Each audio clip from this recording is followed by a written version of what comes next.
Hello, everyone. I'm Keith DeStone, and this is HeroesX Office Hours with Greg Naj and Jenna and Sarah and Elen. As usual, this is version 13 of HeroesX, and today's discussion will be about hours 22 and 23, specifically the questions posed by Greg here. So here's the question you posed, Greg, for hour 22.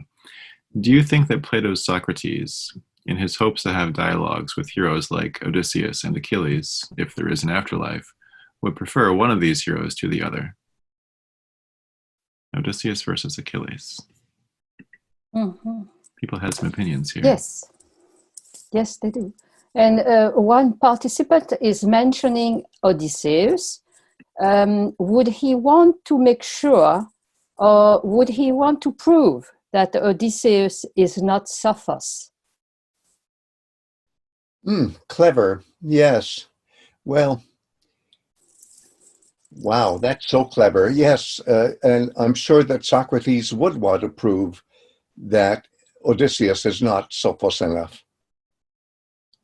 And here's something else about Odysseus, is that he is primarily responsible in Greek myth-making for the death of Palamedes, who is the big rival of Odysseus, for the position, how shall we call it, number one trickster of Greek mythology.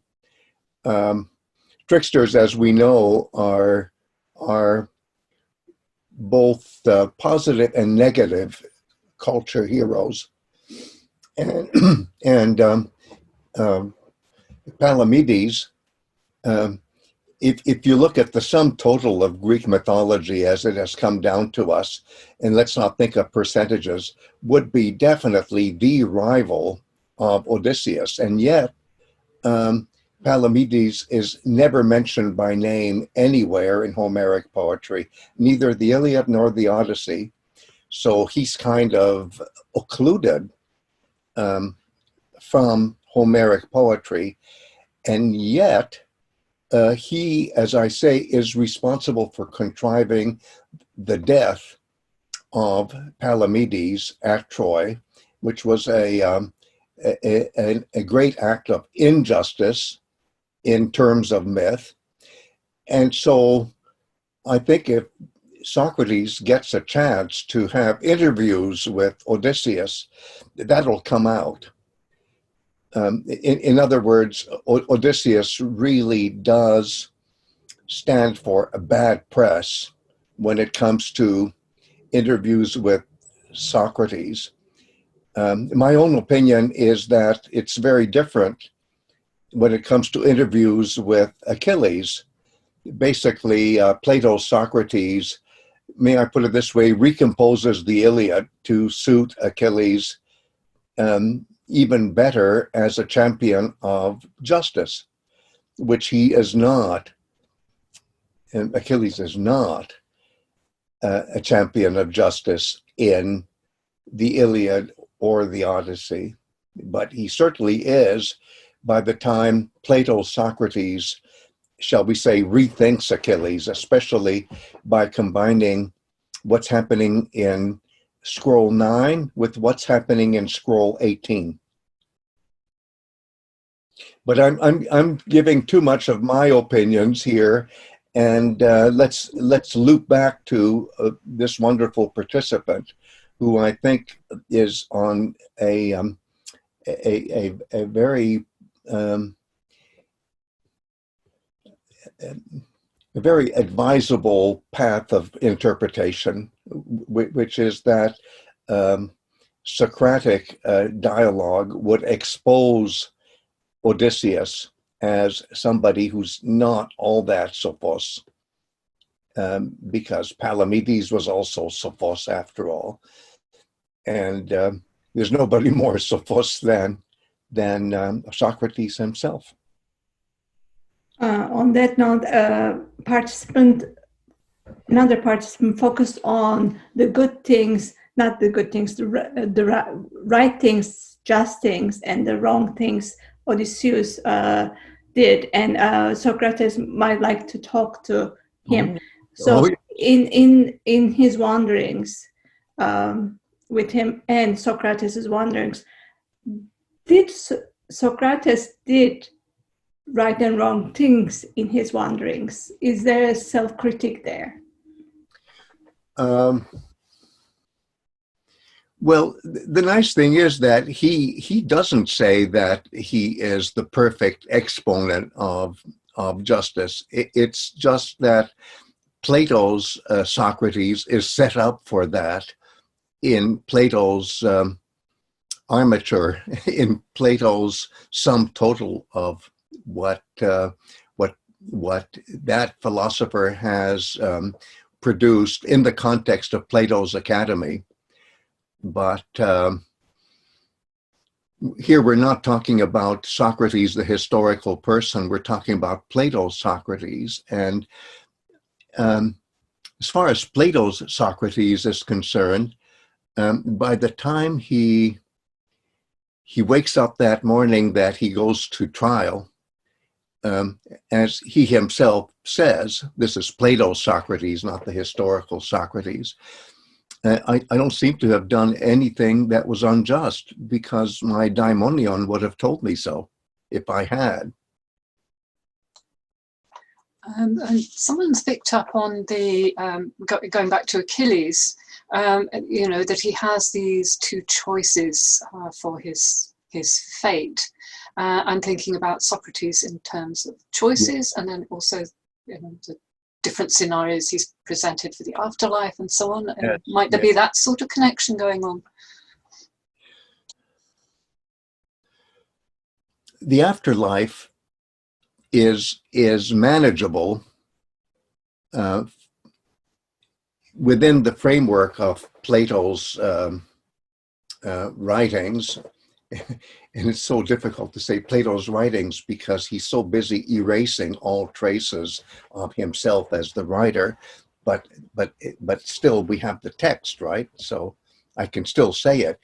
In the corpus of Platonic writings as transmitted by the Academy of Plato, there is a recognition of teachings about afterlife that are not necessarily in sync with what would be public discourse in the era of the Golden Age of Athens. To put it another way, it's old-fashioned way of talking about afterlife, an old-fashioned way that is described in the Apology as the legomena, the things that are spoken by what seems to be the Orphic school of thinking. Did I say school? That makes it sound too organized, but definitely an elitist, pre-democratic way of thinking. And I'm fascinated with the way every time in may I put it this way, the collected writings of Plato mention the four earliest poets of Greek song culture. They're always presented in the following order: Orpheus, Musaeus, Hesiod, Homer, Homer being the fourth in a chronological sequence of great poets. Now, even Herodotus, so many years earlier, is already eliding Orpheus and Musaeus. So in scroll 2 of Herodotus, the only great poets who are mentioned by name are Homer and Hesiod, or should I put it in his order, Hesiod and Homer, but not Orpheus and Musaeus. But to me, the fact that there's such consistency in referring to those four in the context of, among other things, traditions about the afterlife, makes me think that Socrates' way of thinking is almost like a threat to the democratic way of thinking in the 5th century before our era. It's more a 6th century way of thinking, going back to the era of the so-called tyrants of Athens, the Pisistratidae. And that's the only way I can make sense of even the way Plato Socrates talks about the afterlife in both the Apology and the Phaedo, and for that matter, everywhere else. So thinking then about Achilles' two fated ways, in a way, is Socrates been making a similar choice? To not the same choice, obviously, but choosing the dying rather than compromising. Yes. Well, you know, when I produced that book, Best of the Achaeans, in 1979, I was already emphasizing the choice that Achilles has to make between a long life that would be guaranteed by way of a nostos, a successful homecoming, and a successful song about a homecoming, and a short life, a very foreshortened life, which would be painful because he would lose a life that he doesn't want to lose at a young age, but one that will give him kleos, the poetic glory that comes from Homeric poetry, for example, a kleos that is unwilting. Okay, that's his choice in scroll 9, but I didn't emphasize enough in my earlier work that he doesn't actually make that choice yet in scroll 9. He just says that his mother told him about that choice. But really, he only makes the choice in scroll 18, after Patroclus is already dead. And he says, all right, now I'm choosing kleos. And he knows that by doing that, he has sealed his fate, so to speak, because now there is no nostos. He is going to choose the kleos that will be unwilting forever. But in a sense, the connectivity between scroll 9 and scroll 18 isn't made explicit in Homeric poetry. It's made explicit by Plato, Socrates in the Apology. But the trick is, this way, by the time Achilles does make his choice in scroll 18, he says, I'm doing this because it's the just thing to do. Well, in Homeric poetry, it's not because it's the just thing to do. It's just the, how shall I say it? It's the poetic destiny of Achilles. So there is a recomposition. But what I started understanding only a few years ago is that when Plato Socrates talks about his hoped for encounters with Achilles in an afterlife, which he does much earlier than his mention of a hoped for encounter with Odysseus.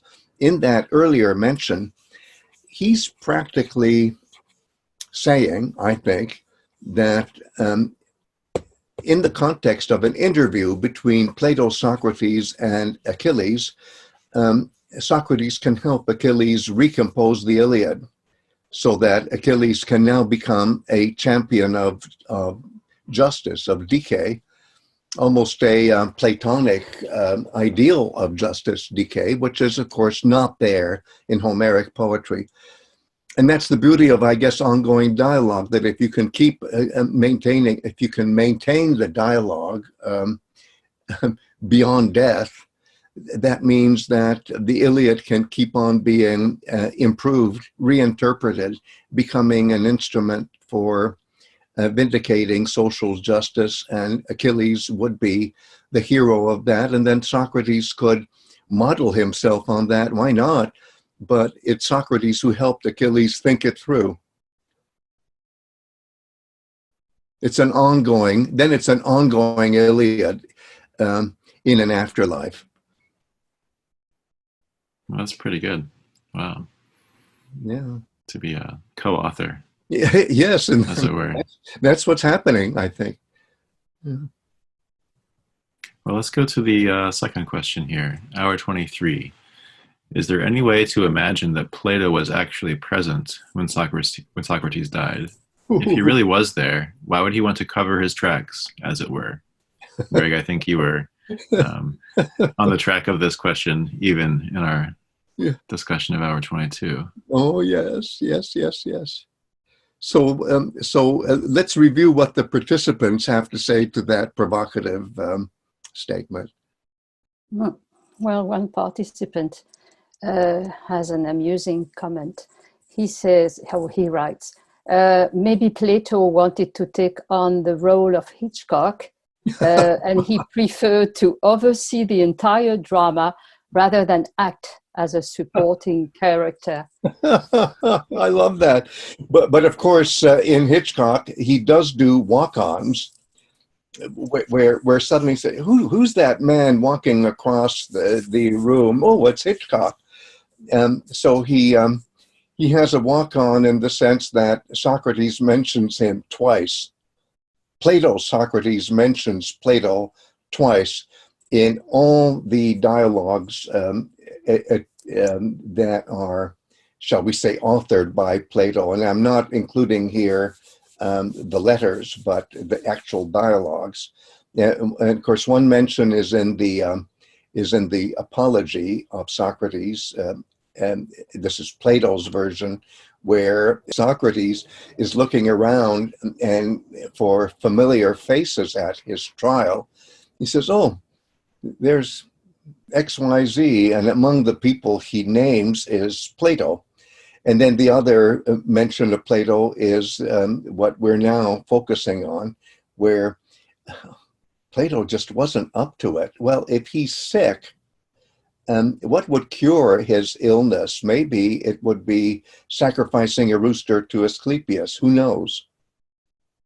Maybe that'll cure him. But shall we say he's certainly not activated. It's as if he weren't there. And why? It's because he was just too sick. Well, was he physically too sick, or is he too physically weak to put himself into the Phaedo while Socrates is still talking? I'm going to combine two participants' comments, and there's a quotation from H2N4H. For Plato, Socrates, the living word of dialogue can live only if it avoids getting killed by the written word. Yes. And this is a sacred journey, wrote a participant, and Plato avoided polluting the sacred dialogue by mixing the subjectivity. What do you think about these comments? Beautiful. Very, very incisive. I love it. Very insightful. Wow. I can only agree. I love it. So this is the path, his journey, a sacred journey. Why written word might be polluting, if I put it into question. Yes. And I'm not going to answer that yet, because first I want to consider the sacred journey, the theōriā, and this way I can also loop back to that moment where it seems as if Socrates is on a journey of the soul, shall we say, in the Apology of Socrates, where he's traveling and traveling and traveling to find the right answer to that big question, right? And so in that sense, isn't he like Odysseus, who travels and travels and travels? Yes, but in the case of Socrates, he never really leaves Athens except for those moments when he is fighting for his city-state in wartime. But that's in battles very nearby, so I don't count that as leaving his native city of Athens. So in a sense, he stays put. And then now if we switch to the Phaedo of Plato, there he's not only stuck in Athens, he's stuck in jail in Athens. So again, now he's totally immobilized physically. And yet the sacred voyage of the ship that goes from Athens to Delos back to Athens, that is the voyage of the soul. That's the way Greek myth-making thinks of the theōriā, until this hijacking happens in the state prison of Athens, where Socrates is having his journey of a soul while stuck in jail. Have I answered the question of the participant? No, but now as we go to writing as a medium of at least imitating or trying to reenact, copying what the real dialogue is, writing is such a poor substitute, but it's the only substitute that Plato has. So I guess that must weaken his morale, don't you think? Oh my God, I have to write this down. So that's so debilitating that I can't put myself into the picture of the last dialogue that the physical Socrates had with his followers. So writing becomes ritualization of the dialogue. Yes, but it's almost like, in terms of Plato's theory of forms, and let's face it, the Phaedo is a kind of exoteric introduction to Plato's theory of forms. Notice I'm saying Plato's theory of forms, not so much Socrates' theory of forms. I mean, if you want to be specific about it, Plato's, Socrates' theory of forms. In terms of the theory of forms, well, there's the ideal, like the idea of a sympathetic couch.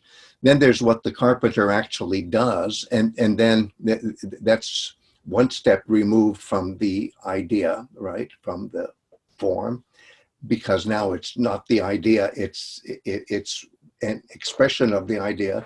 And then if you're a painter and you paint that, that's a two-dimensional copy of a copy. And because the Greek language is inclusive, we're not going from 0, we're going from 1 to 2 to 3. That's why we can say now we're 2 steps removed from, or if you like, the 3rd step removed from the idea.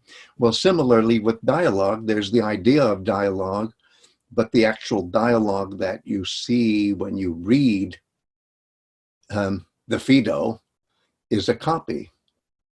So you have, if you're a student of the academy, you have to think of the ideal dialogue, which is not represented by the written text. And here we can also go to the Phaedrus of Plato, which we didn't have a chance to read together. But there it's very clear that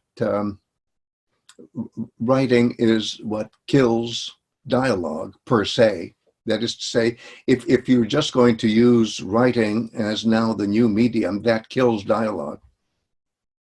That kills the living word. So dialogue has physical boundaries, but written word can expand. There is no such physical boundary. Well, if I put it this way, if you let the written word be recognized as a copy, and where you know that the only way to bring dialogue to life is to practice it. It's a little bit like the Renaissance. I love the way somebody like Michelangelo figured out what the classical form is by way of looking at bits and pieces, but then how did he really execute? Well, by practicing and practicing and practicing. So it's putting into practice what the bits and pieces he observes from the ancient world are telling him. But he's certainly not gluing bits and pieces together. He is reenacting the classical form as best he can. So written words come alive if we are talking about them. Yes, and not just talking about them, talking with them. Talking it, the written word. All right. If we say about, then I think we give up something. Okay. All right. That's good. Thank you.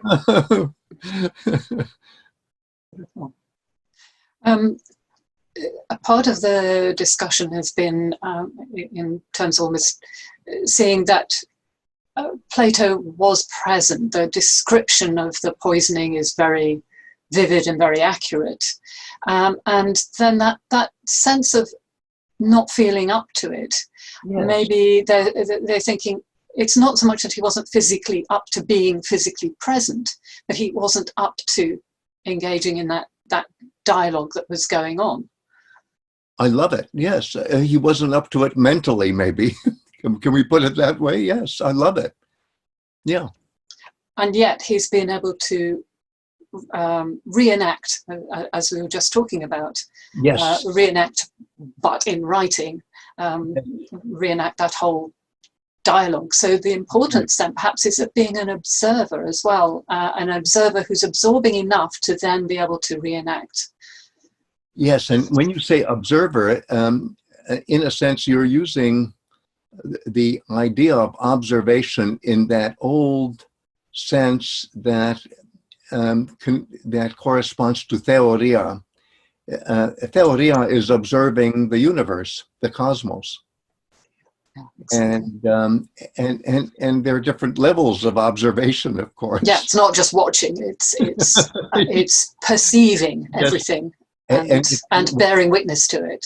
Beautiful. And actually, if you look at the word observare in Latin, it has a beautiful sacral older meaning, which is a kind of theoric, a deeper level of observation. Or it can say deeper or higher, whichever you like. Let's say higher so that we can think of the celestial realms. All right. I think those are all the comments for this time. Wow. So we'll have to come back again. Yes, we must. All right. See you all then. See you.